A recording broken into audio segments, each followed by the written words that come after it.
Ito ang balita ngayon, trending at pinag-uusapan ngayon sa mundo ng social media. Ang di umano'y balitang kahit anong pilit niyong itago ang totoo ay sadyang mananaig pa rin ang katotohanan laban sa kasinungalingan. Kahit pa man nakapag-courtesy call na ang pamilyang Marcos kay Eduardo Manalo ng Iglesia ni Cristo o INC na siyang may-ari ng channel na Net25, tila kumilos at nagsalita na at hindi naging bias ang nasabing network dahil ibinalita pa rin nila na di umano'y nahuli daw si Trillanes na umaaligid sa pagdinig ng Quadcom. Kaya't ang tanong ng marami sa ating mga kababayan, paano ito pasisinungalingan ng palasyo at ng Kongreso, lalong-lalo na sa mga ilang mambabatas at ang Quad Committee na si Dan Fernandez, Benny Abante, Barbers at ang tinaguriang boy contempt na si Congressman Paduano. Pero bago ang lahat, kung bago ka pa lamang sa aming channel, please huwag kalimutang mag-like, subscribe at i-click ang notification bell para mas maging updated ka palalo sa lahat pa ng bagong video na i-upload namin. At eto na nga mga kababayan, bilang patunay na kumpirmadong balitang ito ay nanggaling mismo sa Net25, heto't sinilip ng aming team ang kanilang FB page. Ayon pa dito,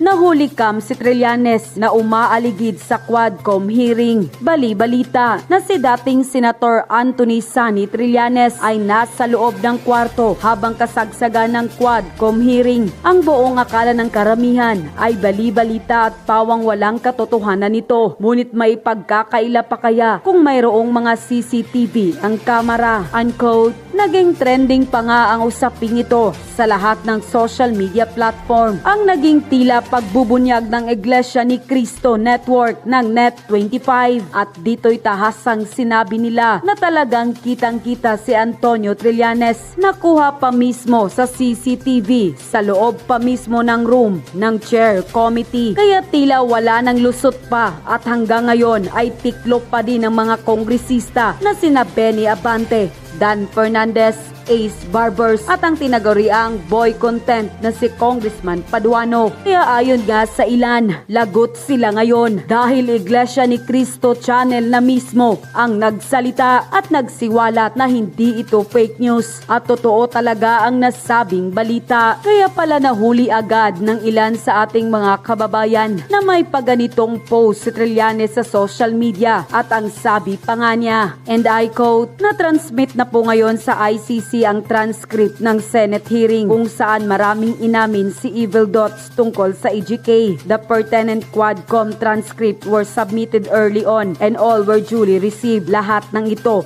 ay magagamit sa trial later on. Unquote. Tila lumabas na din daw ang katotohanan na totoo pala ang hinala ng marami sa ating mga kababayan na di umano'y galamay itong si Trillanes ng Quadcom na siyang konektado naman sa sinabi ni Vice President na si Sara Duterte kamakailan lamang sa kanyang naging press conference na iisa lang daw ang taong nasa likod o handler ni na Trillanes, Hontiveros at Franz Castro para sirain, idawit at gawa ng kasinungalingan ang mga Duterte. Nang lumabas ang balitang ito ay hindi naman nakapagpigil ang marami sa ating mga kababayan na magbigay ng kanilang hinaing at komento sa mundo ng social media. At ayon pa sa kanila, ano na kaya ang mangyayari sa bansa natin pag ganito nakabulok ang sistema ng bansa natin? Ngayon, puro pansariling pang-interes lang ang ginagawa nila sa halip na pagtuunan ng mga taong bayan na nagugutom at kahirapan sa bansa natin. Hindi na siya government official. Bakit siya pinapasok sa loob ng committee na nag-iimbestiga? Kahit sino pala pwedeng makialam sa hearing ng Quadcom. Kahit anong gawin mo, Trililing, di ka mananalo. Personal agenda mo ang pabagsakin ng taong may nagawa sa Pilipinas. Ikaw, anong nagawa mo? Manggulo. Scriptwriter yang si Trililing, kaya wag na kayong magtaka. From Matubato to Las Cañas, siya lahat scriptwriter noon. Baka itong kay Garma, ganoon rin. Nakakatawa naman ang Quadcom habang tumatagal ang hearing sa mga Duterte. Mas lalong nahahalata lang ng taong bayan na parang paninira lang. Trililing, magpagamot ka na. Kasi kahit anong paninira nyo sa mga Duterte family, Duterte pa rin kaming sambayan ng Pilipino dahil sila lang ang may malasakit sa taong bayan. Unquote. Trillanes, at Quadcom nagkukuntsabahan. Drama lang pala yung hearing na yan. Anong purpose? Ano talaga ang target ng hearing na ginagawa nitong mga kampo ni Tambaloslos? Okay, so dediretso na po tayo agad-agad sa topic, no? Siyempre, balitaan agad. So ito, may ebidensya po Antayin po ninyo. Hindi ito kwentuhan lang. May ebidensya. Okay. CCTV, tingnan natin.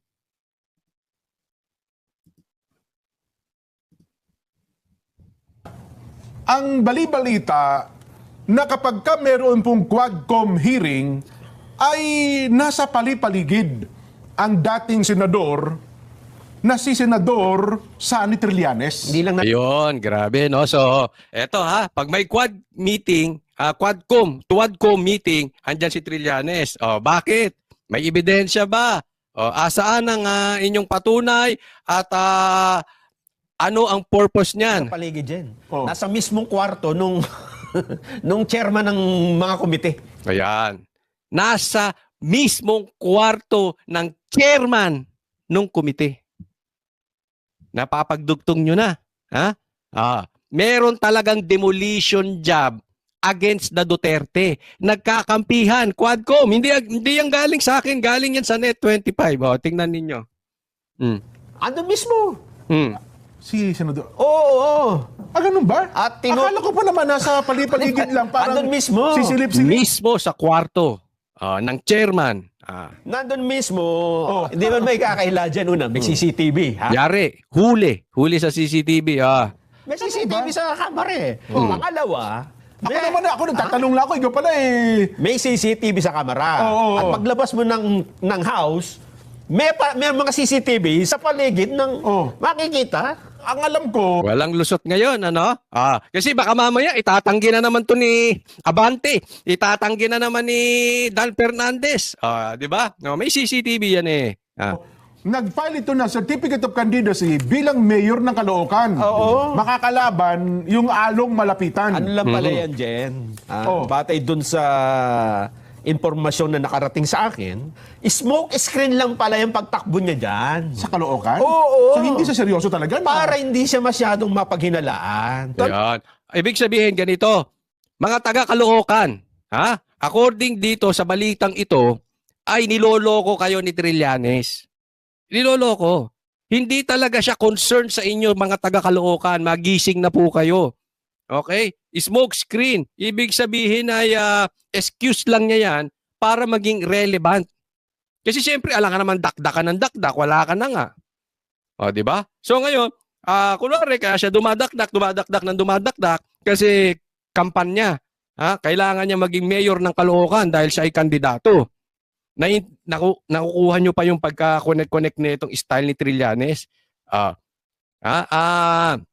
Sa madaling salita, ginagamit kayo mga taga-Caloocan.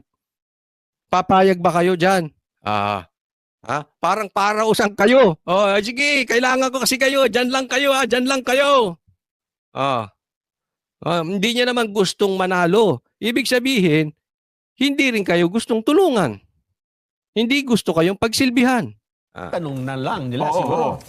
May ebidensya ka ba? Yun ang Na si tanong. Trillanes ay May ebidensya ka ba? doon talaga sa hearing. Kapag nag-hearing yung Quadcom, Ito nandun mismo sa hearing. Habang naghihiring ang Quadcom, hindi lang siya nagpupunta ron basta. Okay? Hindi lang nandoon sa opisina ng Quadcom at nagmi-meeting sila. Hindi. Mismo. Habang naghihiring, andun siya. Hoy, nagko-coach ka? Ako ngayon natatanong ako. Kung Meron? Wala akong alam eh. ang sagot, meron po. Meron kang... May ebidensya sila. Ayan Meron. Ako, yan ang pasabi. Ako naniniwala ako dito sa dalawang ito kasi hindi naman maglalabas to ng ganyan kung walang ebidensya eh. Wait lang tayo. Kami baka mahimatayin kami ni Yari, oo.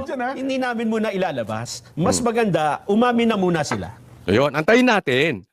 Tingnan natin kung si Dan Fernandez at saka to si Abante aamin. tingnan din natin kung si Trillanes ay aamin para magkaalaman kung sinungaling or hindi.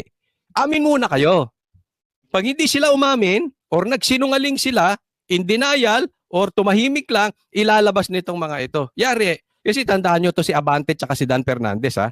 Oo, itong about kay Grijaldo. Dinidinin nila yung sinabi ni Grijaldo. Yung sinabi naman ni Grijaldo is totally the opposite ng excuses nitong si Dan Fernandez at si Abante. So definitely may nagsisinungaling. Obviously, may nagsisinungaling. Okay? Ngayon, sino nagsisinungaling? Ngayon magkakaalaman tayo. I-deny ba ni Dan Fernandez at Abante at si Trillanes or mananahimik lang sila? Pero ako sa inyo mga ating mga broadcaster, mga kasamahang nating broadcaster, no? Kasamahang sa trabaho, ilabas nyo kahit tumahimik sila. Ibig sabihin, ikalat nyo na tong video na ito. Kalat nyo na. Wag po lang kakalimutan dun sa mga hindi pa nagla-like sa video ito, mag-like. At sa mga hindi ko pa po subscriber, subscribe na. Kailangan ikalat nyo to para makarating sa kanila. Ngayon, pag nakarating sa kanila tumahimik, ilabas nyo na. Ilabas nyo na yung video. Ilabas nyo na yung ebidensya. Magkaalaman ngayon, sino ang totoong sinungaling? Nito, Jen. Oh.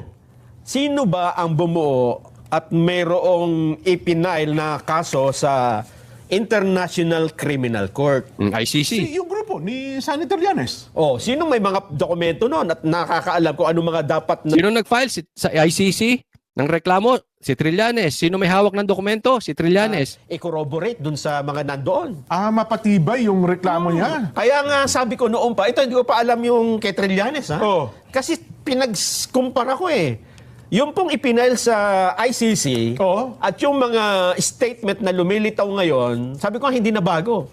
Nabasa ko na yan dun sa ipinail nila sa ICC.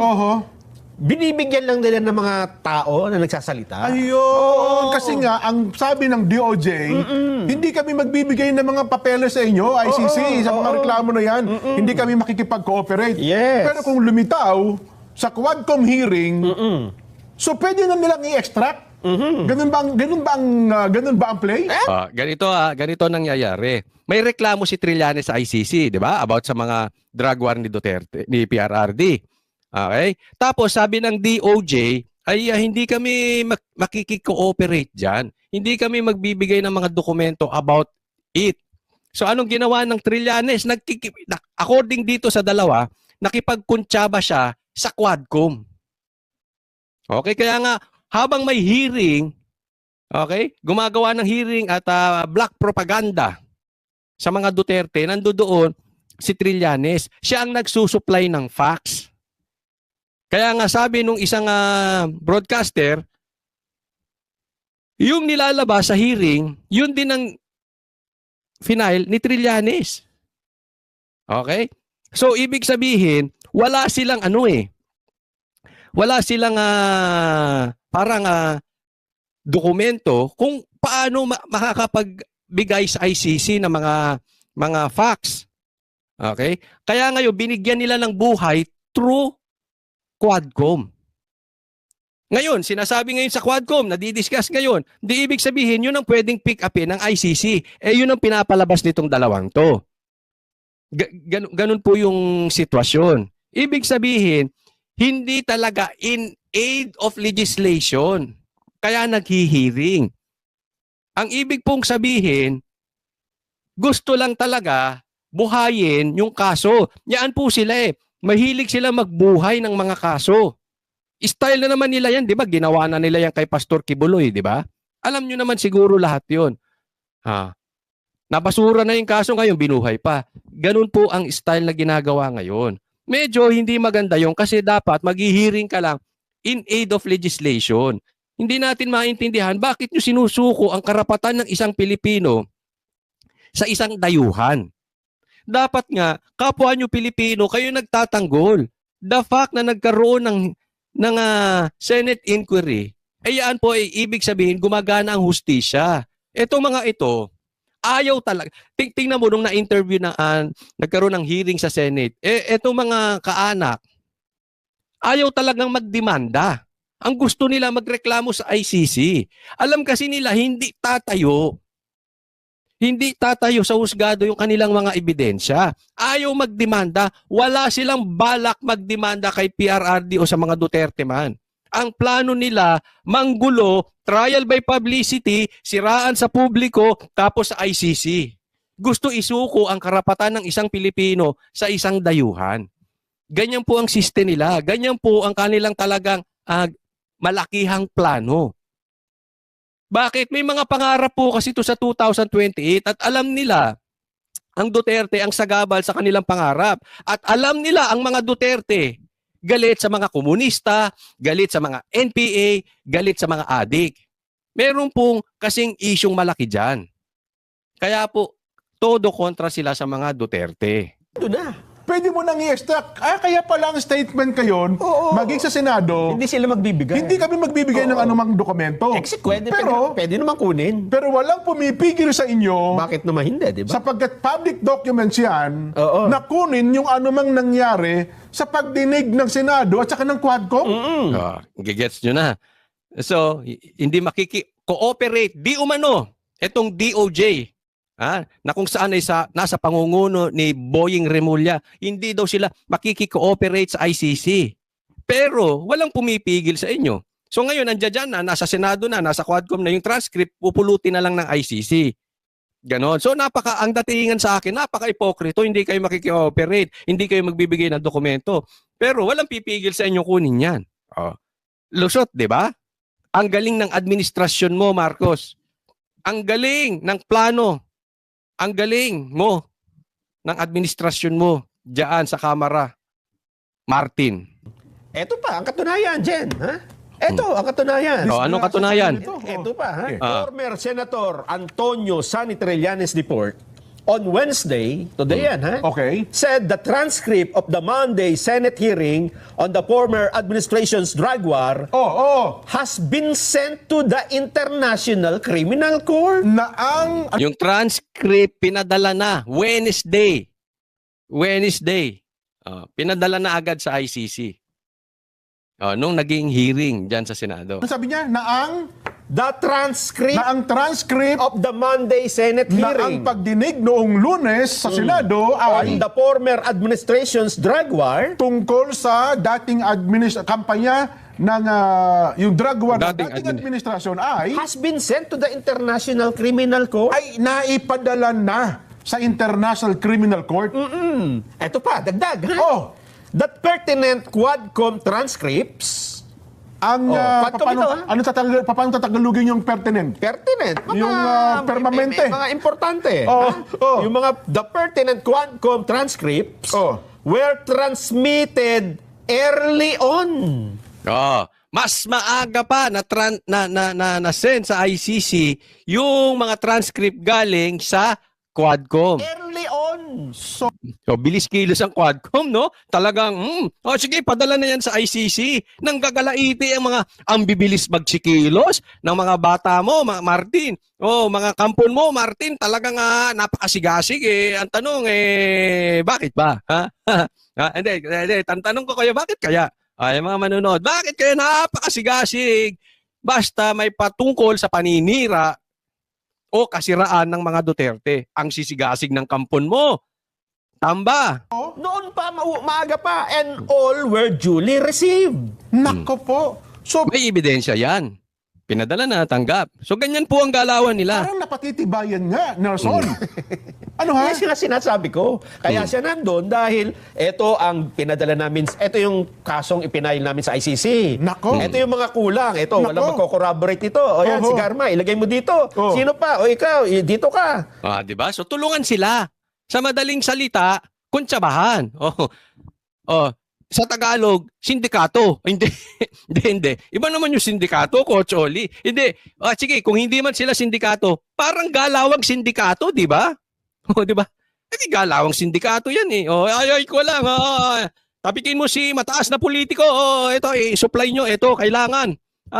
Para matapos na yung drug war na yan kasi naaabala tayo sa mga Duterte dahil hindi na makakalat itong mga adik. Sinasagabal ng mga Duterte itong mga pagtutsongke nitong mga adik. Parang gano'n, ha? Parang gano'n. Di ba? Hindi ano yun? Hindi, parang sindikato. Di ba? Yung kakulangan, sigarma, lagay mo dyan. Walang sigarma doon eh. Para magkaroon ng buhay, magkaroon ng boses, lagay mo sigarma. Tapos pipikapin ng ICC. Grabe, no? Para tayong niluluto sa sarili nating mantika. Ibinebenta tayo sa mga dayuhan. Wala bang hustisya rito? Kaya nga may DOJ eh. Kaya nga tayo may Boeing Rimulya, may SOJ, ibig sabihin may hustisya. Kung walang hustisya, alisin na yung DOJ. Alisin na yung husgado. Meron naman tayong husgado Di ba po? Ay, nako, hindi natin maintindihan, no? Oo. Ba't anong nangyayari? Lahat nilagyan nila ng tao. Para pag ipinadala noon, hinanapasan ng ebidensya. Ito po, nasa transcript. Inamin ba ni Duterte? Ito po, nasa Senate. Igaganon-ganon nila. So pagtatagni-tagniin, Pagtatagpi-tagpiin ng mga sindikato, ay hindi ng mga politiko, ay mga kampo ni Tamba. buo ang kumpleto na, buo na ang reklamo sa ICC. Oo na. Meron tayong part 2 dyan bukas. Yun, antayin ngayon natin yung part 2. Okay? Baka may video na yan. Umamin na muna. Tama yan. Antayin natin. Aamin ba si Trillanes? Pero wala na akong pakidot kay Trillanes. Wala naman talaga yan eh. Aamin ba ito si Abante at saka si Ladan Fernandez? Kasi involved dito ang kamera. Martin, ano na? Ano na? May ebidensya. Kaya abang-abang tayo Huwag po natin kakalimutan. Trillanes. Meron siyang kasabwat pang isa. So, Ayun. Araw-araw na ito. Araw-araw. Isa-isa. Isa-isa nating babalatan, tatalupan. Hoy, sino? May kasabwat pang isa. Kaya ito, susubaybayan natin tong kwento na ito. Napaka-importante na ito. Oo. Kailangan, tama, ako'y agree. Isa-isa nating balatan yung mga sindikato, hindi, yung mga politiko na gumigipit sa mga Duterte. Kayo po, tanungin ko. Kayo ba ay sang-ayon pa dito sa mga ginagawa nilang pagpipigil or sa kanilang pag-question sa mga drug war ng mga Duterte? Tayo ba ay kakampihan natin ng mga adik? O yung mga pulis na pinapatay nitong mga adik? Sino bang kakampihan natin? Itong mga adik o yung mga inosenteng ginagahasa nitong mga adik? Ayan po ang katanungan. So abang-abang tayo dito. Huwag po natin hahayaan na tayo ay ibenta sa ICC. Meron po tayong hustisya. Kaya dapat nakaabang po tayo dito. Dapat nagmamatsyag tayo. Ikalat nyo po. At yun na nga mga kababayan, ano na ang masasabi mo?